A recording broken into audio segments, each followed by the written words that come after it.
Hey everyone. Okay, so today we are working on a deer head model right now that I'm sculpting out.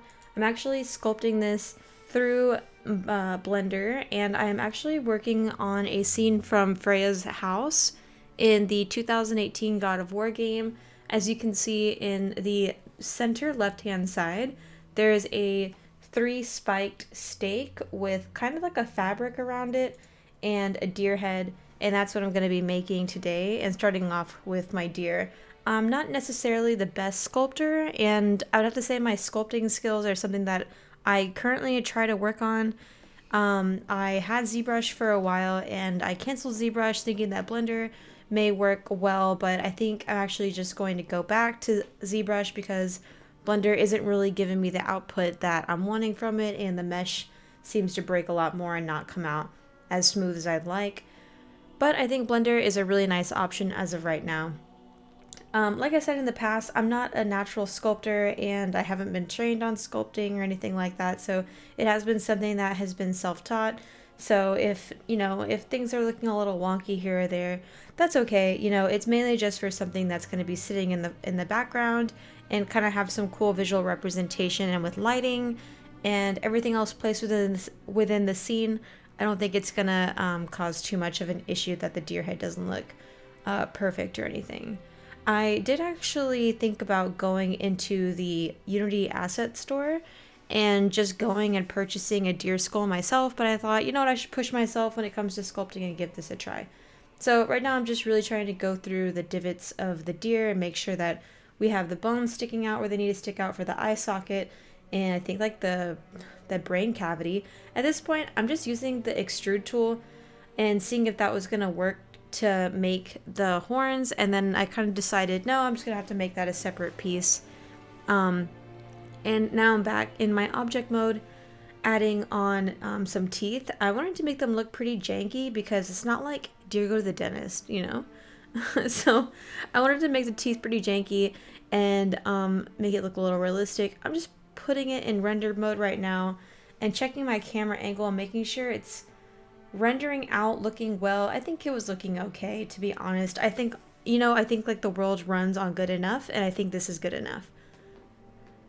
Now I'm making some deer horns. This is my first pass at the horns. I'm going in here and just trying to do I think it's like a little grab tool, and working with them this way. And then I kind of saw that deer antlers are actually curved inward, kind of like they wrap around the face a little, and these weren't wrapped around enough, so I had to go in and create new antlers.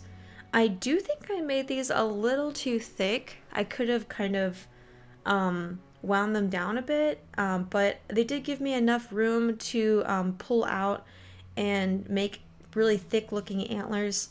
So, I think for the purpose of them, they worked out pretty well, but if I had to go back and redo it, I'd probably make the antlers a little bit thinner. I'm kind of going on and adding some of these almost like bubble looking bone markings that are on a lot of these deer antlers. And I was kind of experimenting with carving in some runes that would have been found in the God of War game.